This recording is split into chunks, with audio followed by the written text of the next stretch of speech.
Welcome. We are going to dive into part 8 of our series on Ecclesiastes, Make Life Make Sense. Last week looked at chapters 8 and 9, identifying the idea of bad leaders, and the real positive being that if we've had bad leaders, we deeply appreciate Jesus that much more. Knowing how bad you had it often makes you appreciate how good you have it. And the more you get to know people, the more you love Jesus in comparison. Because he is, one is not like the other. And so we work together, but we serve him, and he's a good leader. He managed to use some of those difficult seasons in our life actually to produce great fruit. That doesn't mean that anybody deserves to be taken advantage of or deserves to be abused, but when we are abused and taken advantage of, God is gracious enough to show us through that how good he is in comparison. He's not causing the abuse, but he's not letting it drop to the ground either without causing some sort of fruit in us. If I've heard him say it once, I've heard him say it 100 times. Daniel Breimer often says, God can win with any hand that he's dealt. And not only that, he deals the cards. And so there's just no way to lose if you keep your heart engaged. The theme of leadership doesn't stop. I'll be right, thank you. Doesn't stop with chapters 8 and 9. It goes right on into the next chapter. In chapter 10, continues in this vein of leadership. We're not going to focus on that this week, but there's this one piece in there that I wanted to touch on before we get to our main area of focus. Ecclesiastes 10:16. Woe to you when your king is a child. It's talking about leadership, and it's not an insult. In some cases in the ancient world, it was a reality. Sometimes a king would die, and a young child would suddenly become the king. Literally, there have been infants who become kings or queens. James the Fifth of Scotland died, and his daughter Mary became Queen of Scots when she was 6 days old. Now, when that happens, obviously they're chaos. They're not able to lead, even as a 3, 5, 7-year-old, they're not able to lead. So a group of people comes around them. What happens is the kingdom becomes manipulated by a group of people rather than led clearly. Or they're 15, 16, 17 years old, and they become a tyrant because they don't have the seasoning. It rarely ends well. The point here is the role is so influential and important that the whole group suffers when the leader acts in a childish way. Leadership doesn't operate in a vacuum. A good leader always ends up blessing the group. A bad leader always ends up cursing them. Then in chapter 11, the writer starts with really what I want to focus on this morning, which in my heart feels like the most life-giving passage in all of Ecclesiastes. Up until now, it's been warnings, it's been perspective, it's been an explanation of how to do this and that, so much that you might wonder, is there anything that we can actually do, or is it just our lot to wrestle with life for the rest? You read, the time for this, the time for that. Is this just what life's about, is just a continuing to wrestle? Well, we do wrestle with life. There is a lot to wrestle with life, but that's not the fullness of it. Life is hard, get over it. No, there's more to it than that. It is our lot to wrestle with life, but that wrestling doesn't have to be in vain. In fact, it can be to our good. It can be to the good of the earth. And the opening of Ecclesiastes 11 describes it. That yes, sometimes it is our lot to wrestle in life and win. Now, some of this I've touched on before, but we need to be reminded of this. There are two prevailing schools of theology when it comes to difficulty in our life. One of them is the idea, it's a theology of coping.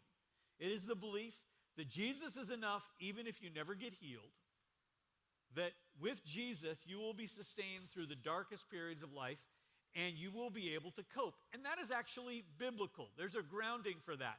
2 Corinthians 12, 8, and 9. Concerning this thing, I pleaded with the Lord 3 times that it might depart from me. Paul is writing about an ongoing thorn in the flesh, a physical problem he's got. He said to me, my grace is sufficient for you. My strength is made perfect in weakness. So we need this idea of a theology of coping because we are called to endure great trials at times, and coping and walking with it, walking through it with the Lord is what we're called to do. James 1:4 says, but let patience have its perfect work, that you may be perfect and complete, lacking nothing. There are times in life where coping is making you perfect. Wrestling with it, carrying with it, enduring it is shaping your faith for a good thing. But the idea of coping is not the fullness of how we think of dealing with trials when it comes to God.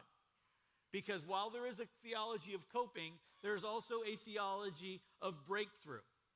It is the belief that Jesus is enough to heal, that Jesus in you is greater than he that is in the world. It's the kind of faith, a belief for change. It's not just for coping, but it's for breakthrough. When the Israelites were back against the wall in the Red Sea and the Egyptians were coming, Moses did not challenge them to cope. It's going to get bad. You're going to endure. Although at times that's what we're called to do. When Peter is imprisoned in Acts 12, the church doesn't pray that he copes or he just deals with it. The church prays that he gets out, and he does. Of the two, coping and breakthrough, which one do we need? At different times, we need them both. We need to know how to cope through difficulty, and we know how to believe for breakthrough. But of the two, it's easier to rest in coping when we don't believe in breakthrough. Because when we start asking for God for breakthrough, we grow uneasy and frustrated with things as they are. And sometimes it was just easier to cope and just say, well, I guess this is what I'm called to in life. We need both. If I end up with long-term illness and my family is hurting, pray that they can cope. Pray for breakthrough for me. You know, don't pray these prayers, Lord, if it's his will, take him home. Don't do that. Pray for breakthrough. I'll cope if I don't get healed, but don't give up from the beginning. And it's not just about physical healing. The theology of coping tells people that they're stuck in their poverty, they're stuck in their gender confusion, they're stuck in their patterns of sin, and they can't ever break free of what is oppressing them. I believe that we need to know how to cope, but I also believe that God wants to give breakthrough. So in this passage this morning, is lifted from right after the 10 chapters that are essentially about coping, he starts talking about breakthrough.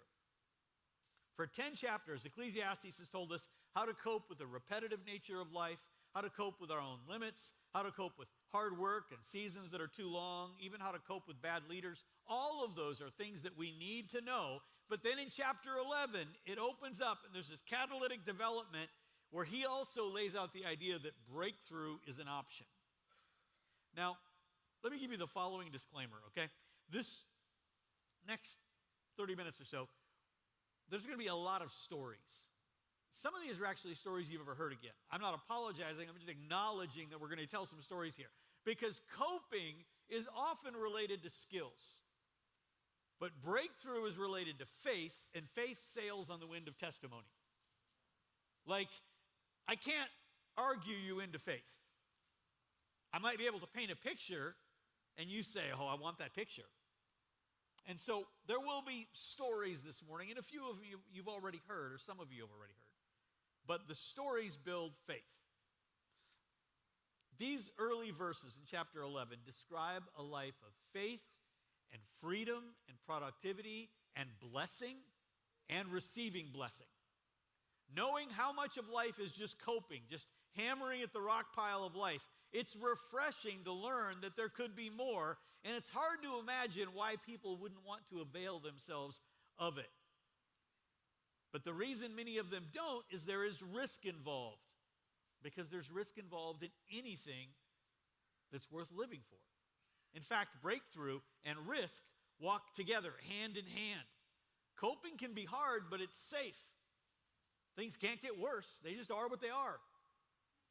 But when you start believing for breakthrough, your heart begins to expand, and then you deal with fear, because what if it doesn't happen? And it's a little bit risky. And even as I preach to you, I preach to myself this morning. Okay? I don't want to ever give you the idea that I have completely mastered everything I'm telling you. Sometimes I'm talking to myself here. Doesn't mean it's not true. Just means that I'm wrestling like you are. Breakthrough, or asking for breakthrough, can be problematic in that it causes you to yearn for something that you don't have yet. And it was sometimes just more safe to cope. One quick story. 2005, my second son, Grayson. We were living in Washington, D.C. Grayson was about 8 years old. And we were walking to a prayer meeting, and we go by a homeless guy. And Grayson wants to stop and engage a conversation with this guy. And he stops, and he looks at me, and he goes, Dad, I want to buy him a burrito. And he had a little money in his wallet, and there's a burrito place right there. So, okay. So we go in, we buy the guy a burrito, and now I'm intrigued, because I don't know what his plan is. Now, Grayson's never been without a plan in his life, but I follow him, and he goes to the guy, and he hands him the burrito. He goes, here, sir, I just want to give you a burrito to show you God loves you. And the guy takes the burrito and looks at it, and he goes, can I pray for you? Well, now he's holding the kid's burrito. And the guy said, yeah. Grayson lays hands on him and prays that the Lord would show him to himself and that he'd be healed. Just, about a 15-second prayer. Well, Grayson decides we do this every time we go down to Capitol Hill. And he wants to do this. There's like targets everywhere. There's a lot of homeless people in Washington, D.C.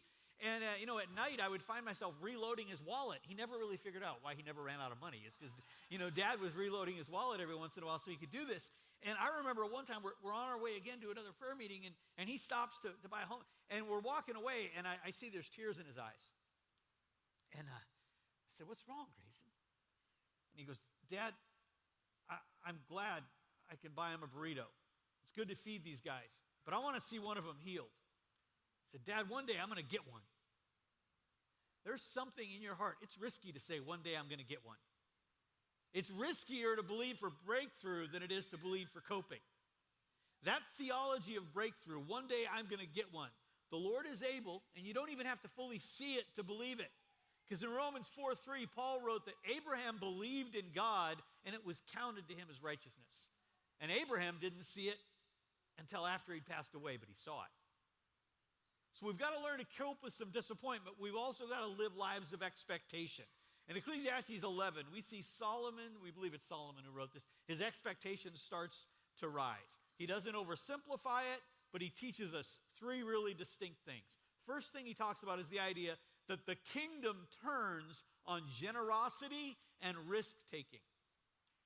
That when things happen in the kingdom, when God uses you, there's often an element of generosity, but with that generosity, there's also risk-taking. He starts out verses 1 and 2. Cast your bread upon the water, for you will find it after many days. Give a serving to 7, and also to 8, for you do not know what evil will be on the earth. Now, this classic passage has been used for years to encourage people to give financially. And while I'm telling you that, that's part of what it's about, to make it only about finances is really to minimize what Solomon's talking about here. One day, Solomon will meet pastors that only preached about finances, and he's like, that's all you got out of this? There's more here. First of all, the word that he uses there for bread is the idea of spreading your bread on the water. It's a little absurd. And it feels like you're just feeding the seagulls. Just why are we feeding the seagulls? The word he uses for bread there is lechem. It's a broader word. It doesn't just mean bread. It actually, in this case, probably means grain. So it's not hard to imagine that while he's talking about casting your grain upon the water, what he's actually talking about is commerce. He's talking about investing and shipping grain, sending it to foreign places so you can increase your finances so it can come back. He's not talking about wasting bread. He's talking about investing in initiatives even when they're a little bit risky. There was little in history that was sketchier than shipping bread in Bible times. Like everything about it was just a little bit, this is a little risky. You could shipwreck. There could be storms. Ancient shipping was incredibly vulnerable to the weather. There was piracy. Once you got over the horizon, nobody knows what's going on.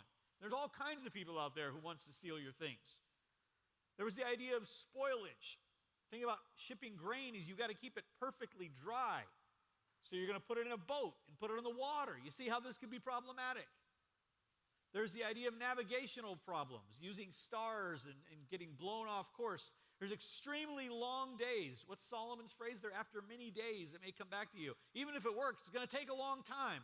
There's human risk because you're probably putting it on a ship with a captain of somebody you don't know very well. The number of things that can go wrong in shipping grain isn't much different than casting literal bread on the water. Like if you're doing it, it almost feels like you're just feeding the seagulls. In comparison, the idea of actually going down and feeding the seagulls at least sounds peaceful. Like you know what you're getting out of that. But if you're going to cast your grain on the water and take a risk, anything can happen. And he seems to be saying here, unless you take a risk, nothing can happen. True blessing, internally and externally, what God does in your heart, what God does in your life, in your world, is impossible without some element of taking a risk. And the more risk-adverse we are in the name of wisdom or just fear, and let me tell you, the older you get, the harder it is to tell the difference between those two things. Because you can always play the wisdom card when you're just actually afraid. The older we get wisdom and risk mixed, or wisdom and fear mixed up, and we don't take risks anymore. That's dangerous. Because when we don't take risks and we don't ask the Lord what he might be doing, we are beginning to take full responsibility for our own care. And that's more dangerous than casting your bread upon the water. Lewis Hyde is a professor who writes extensively about the nature of generosity. Now, interestingly, he's not a believer, but he talks a lot about the dynamics of generosity and what goes on in the heart of someone who gives things. And about 25 years ago, I ran across a book of his called The Gift. Now, before you order it, let me encourage you, don't. It's a little confusing, and there are bits and pieces. What I'm pulling out, I found useful, but a lot of it is. And so you look at it and you go, are there three of them? No, there's only one of them. But the one that I had, the subtitle was The Gift, Imagination and the Erotic Nature of Property, which had nothing to do with the word erotic. I don't know why he put that in the title, but you couldn't even read the book in public because people would wonder, what is he reading? So don't order it, I'll tell you everything you know about it here in a minute. Hyde delineated between the market economy and what he called the gift economy. A market economy built on exchange. I give you something because I expect something, okay? I go to QT, I give you $1.79, and I expect my big fizzy drink. It's a transaction, and it's over. A gift economy is built on generosity and relationship. I give without requiring an equivalent back from me. I trust that generosity creates bonds and gratitude and further generosity. And you have both of those kinds of relationships in your life. Some are transactional, and some of them are kind of a gift economy. And you need both of them. The market asks, what is this worth? The gift economy asks, what can I give? Neither of these is superior. It's like saying, what's superior, a tortoise or a hare? Well, it depends what the race is like. Either one has their own value. Sometimes you need a market economy. If I need a specific part for my vehicle, I can't go to AutoZone and the guy brings me a song. That's all I have to give. I want what I need. I want to pay for it. However, there are times when giving in generosity plays a better part. And he argues that the most important things in life, he lists them as art, inspiration, generosity, community, wisdom, even love, operate differently from ordinary commodities. Those are a part of the gift economy. Those are things you give, and they develop relationships. And yes, you do receive back, but you give not knowing. A gift tends to strengthen relationships and carries the impulse to keep moving. One of the book's central ideas is that when you give, that gift may go to someone else, and it may go somewhere else, and eventually it comes back to you, and it's the same gift that you gave. And it's not really a gift until it makes the full circle. The gift returns to you. Generosity is not giving to get, so it comes back around. But there is a giving and getting element to generosity. Don't let responsibility be the reason that you are not generous, unless you want full responsibility for yourself. If you trust in God in any area of your life, you've got to trust him with your gifts, your abilities, your finances, the things he's given with you. Really, anything that you don't have enough of, you better be generous with, because it's the only way to receive it back. Now, let's talk for a second specifically about financially, because it's the most awkward example, and those are the ones that I'm drawn to. Can you afford not to give to the church or to ministries or other areas in your life? I think you probably can short term. Long term, I think it'll sink your boat. And the easiest day to start giving is now. You're like, well, I don't have much to give. That's when it's actually easiest. Because someday you'll have more. And it will not suddenly become easier because the zeros have moved. The latter part of these two verses says, Give a serving to 7 and also to 8, for you do not know what evil will be on the earth. Now you read this, give a serving to 7 or 8. It sounds like you're working in a cafeteria. Like, what am I doing here? What's he saying? He's talking about giving in a variety of places and diversifying your giving. Another phrase might be, don't put all your eggs in one basket. Why? Because I promise you, somebody's going to drop a basket. One of these things is not going to work. So he's saying give, but don't necessarily give all in one place. Give in a multitude of places, and in doing so, trust that if one of these things does not work out, that your giving still made a difference. Now, all this talk of generosity is really more about your heart than it is your pocketbook or what you have. In a few minutes, I'm going to tell you a story about massive generosity that to this day, people say that the giving of it was the most important part of their Christian walk. But the second part of the passage here in Ecclesiastes is for those that have decided generosity is how they want to live, but they're still wrestling with the risk of it.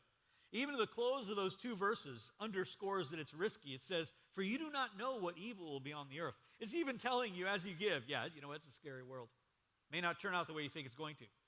The temptation when you're wrestling with this is to get stuck in the loop of gathering information about giving. Okay, I want to give, but I need to know more. And I'm for getting information. Ask questions about the places you give. Check 990s. Ask, how are those decisions made? However, there comes a time when more information is not necessarily helpful when making a decision. If you want to have a picnic on Saturday, you will take out your phone on Monday and you will check the weather. 25% chance of rain. Tuesday, 40% chance. Wednesday, 30% chance. There's a lot of information to be had, but you still don't know any more than you did. At some point, you just got to go, okay, we're going to have the picnic. If it rains, it rains. You don't need more information. You actually need more faith. Because more information will not necessarily help you. Ecclesiastes 11, 3 and 4. If the clouds are full of rain, they empty themselves on the earth. And this next one is my favorite verse of all time. If a tree falls to the south or the north, and the place where the tree lies or falls, there shall it lie. I could just close right there. Couldn't I? That's like profound. He who observes the wind will not sow, and he who regards the clouds will not reap, and he who keeps checking the weather app will never have a picnic. I just threw that last part in. But that's the idea. The idea that if I hold off, I get more information, then maybe I'll feel safe about giving. Giving, generosity, it's inherently risky. Giving of yourself, it's inherently risky. And yet we do it anyway. Much of life is out of our control. It's impossible to predict. And our tendency to lean back from living generously because we want more information is not always wisdom. Sometimes it's a control tactic. Because you know in your heart you'll never have enough information. And if you never have enough information, you don't have to take the risk. Again, I'm for educated giving, but at some point you just have to go, Lord, I'm going to be obedient. I'm going to put my grain on a ship, and I'm going to cast it out there. And it may take a while, but I believe that your word is true, and I believe it'll come back to me. And it may be in a different ship, and it may be a completely different load. What's Ecclesiastes say? He who observes the wind will never sow, and he who regards the clouds will never reap. There's something about giving that is inherently impractical to begin with. And those are the times we need the Lord's nudge to say, now is the time, and we need to answer him with a yes, even though we don't have all of the information. Our time at the Cincinnati Vineyard was incredibly impactful on us. It was a seminal time in forming who we are on the inside. Let me show you a picture of this church. This was the original building when we started going there once in a while. And this is not a big building. That's the auditorium right there. Sat a little under 500 people. And I'm telling you that because at this point, they had about 3,000 in the church. So it's just service after service after service. The foyer, you can see is that door back to the left, wasn't very big. It wasn't a whole ton bigger than our foyer. It was different shaped, but it wasn't a lot bigger. Imagine 3,000 people in a weekend coming through this foyer, okay? So it's tight, it's compacted, space is at a premium. Yet they made room because they felt so compelled to be generous, made room at either end of the foyer for these big metal Costco-type racks, and they would have people take bags, empty bags, on the way home from church, and they would come back, and they would fill these bags with groceries while they were home, and they would put groceries on these racks every Sunday. And we go to visit, and we're walking through this place, and we see these racks, and there's a little sign. This is the vetting process for who gets help with groceries. This is the whole vetting process. Is a sign that says, if you or a friend need groceries, take a bag. That's the whole process. And we look at this, and Kelsey is so touched by the generosity. I look at it, and I literally say out loud, man, they're going to get ripped off. She looks at me like, what is wrong with you? You know, like, that was just my first thought of, wow, this is risky. But this is how they were wired. They were wired to take risks. That night, we came back to the same service. I was so moved by the service, and I know it was the same service. They had 7 or 8 at that time. But I came back to see it again, you know. And we came back and enjoyed it. And after the service, we're standing around in this little foyer, and a guy comes up to me and goes, this is the second time I've been there, the first day I've ever been there, second service I've ever been there. Nobody knows me. He comes up to me and goes, hey, we're going to go take some groceries to a family over a little over here that needs groceries. You want to come with us? I go, I don't even go to church here. And he looks at me like, we're giving away groceries, not brain surgery. Like, you know, it's like you can, like, there's just this permission giving at all times. You're like, well, that's not risky. People brought the groceries, and it was really no loss to the church. It didn't hurt. No, but it permeated their thinking. It was in the DNA of who they were. About a year later, Vineyard breaks ground on a new building. At this point, they're running about 3,500 in this little building.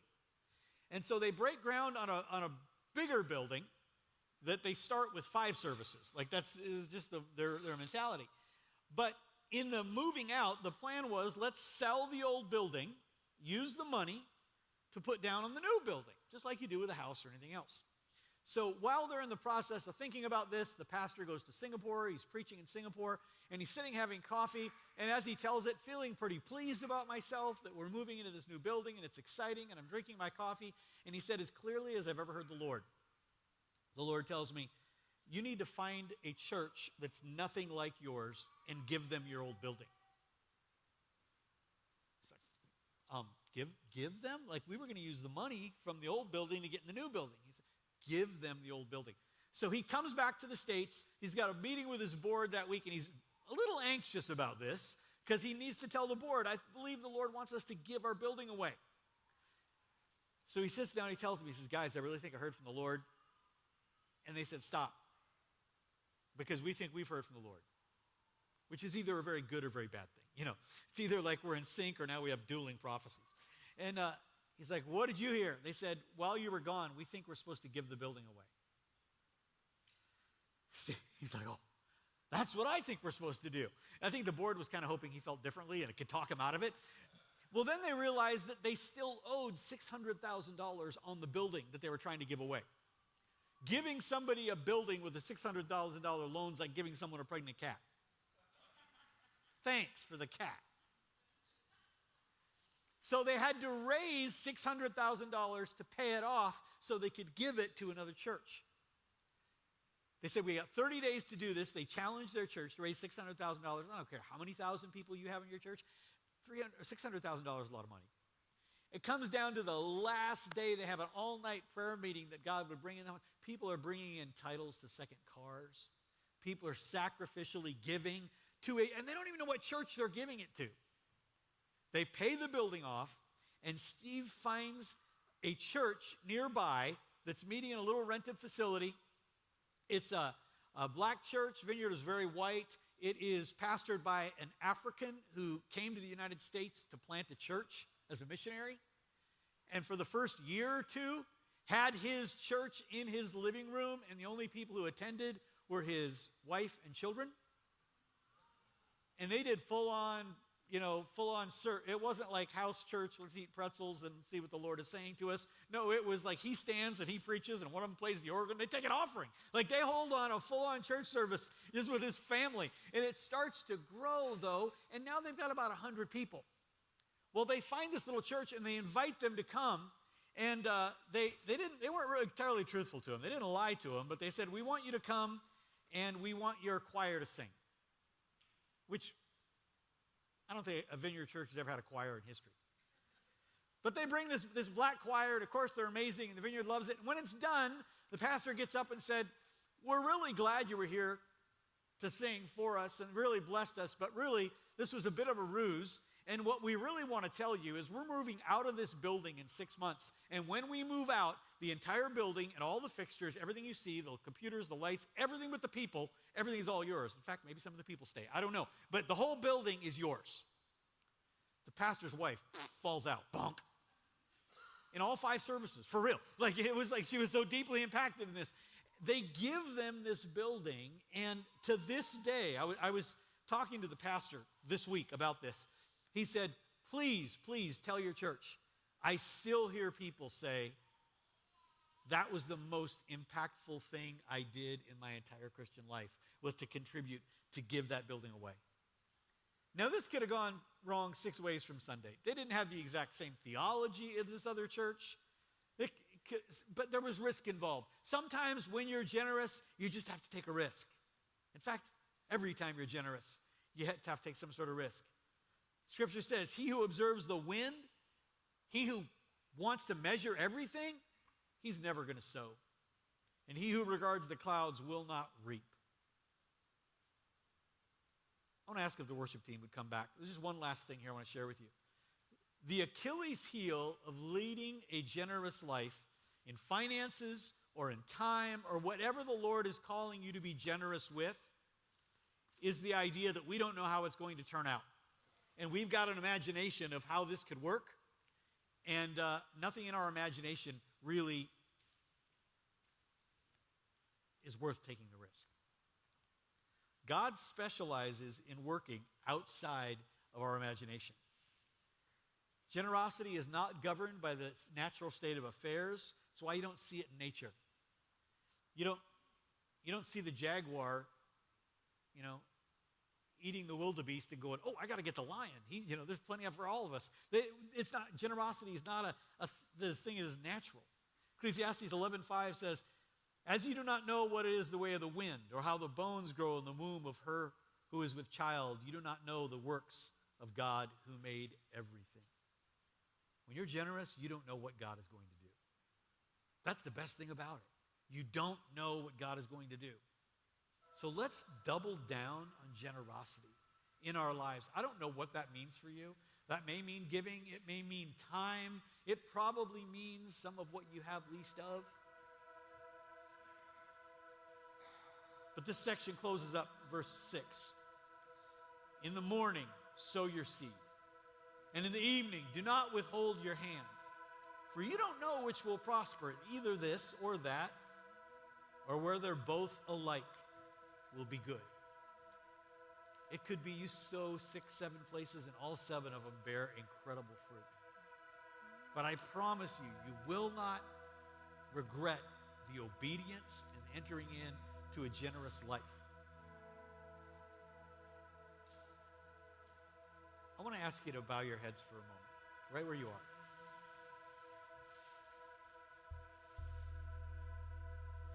I want to read a passage in relation to generosity.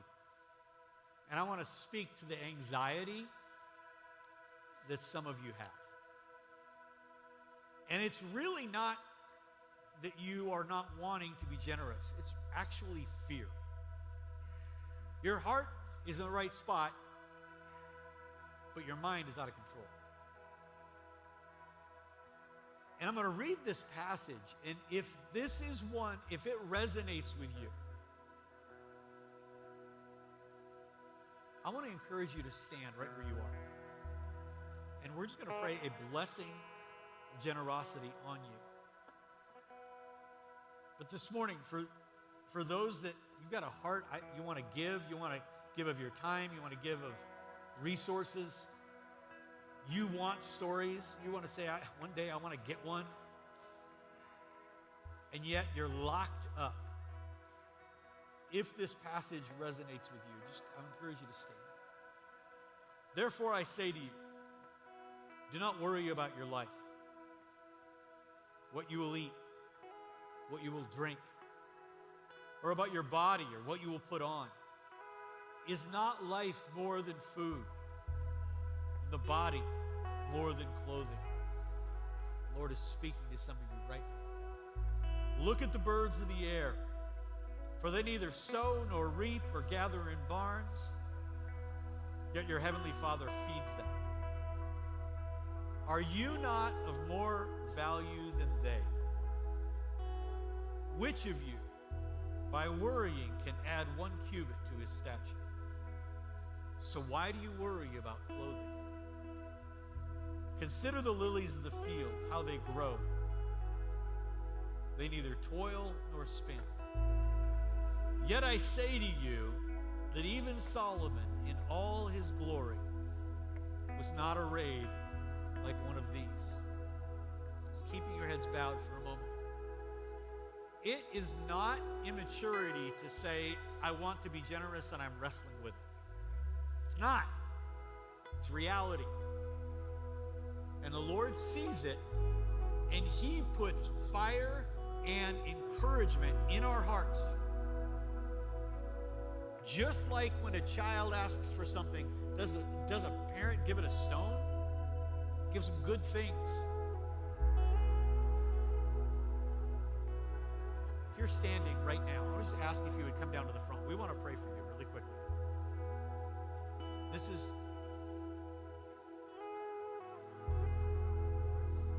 is important.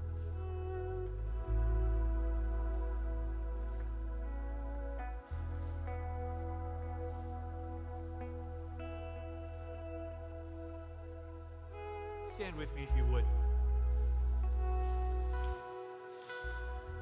I want to ask if a couple leaders would gather around these. Father, right now I ask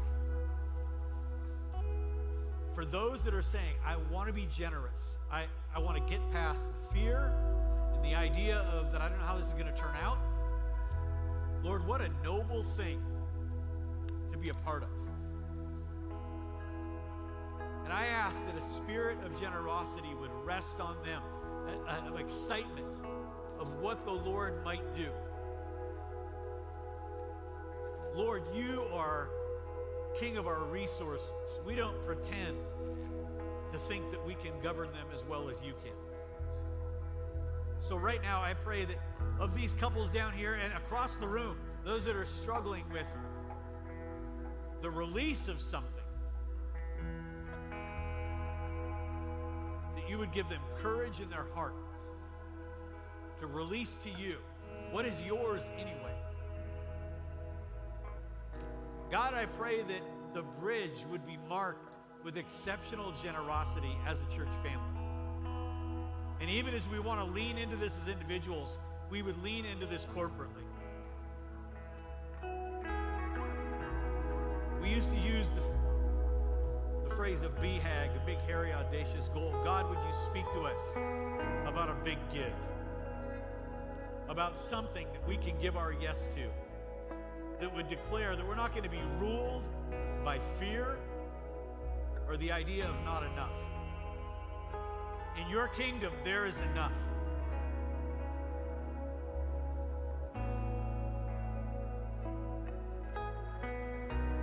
We're believing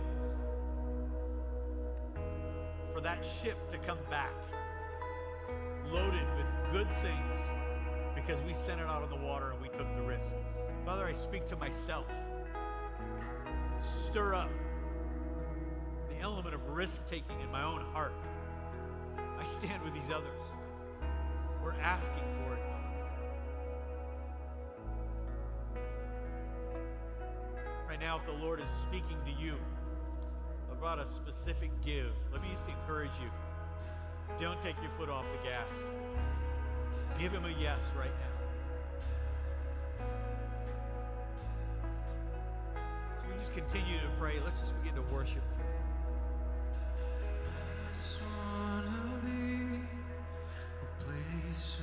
To dwell, a habitation near that holds you well. Be the sacrifice, a living offering. So come and make your home inside of me. And Lord, your presence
pray that your presence would go with us this morning. We would embrace this idea of giving, knowing that only in taking risks do we really receive everything that you have for us. We love you, Jesus. God bless you. Feel free to stay and worship for a few minutes if you'd like. If you need to go, you can. Live a generous life.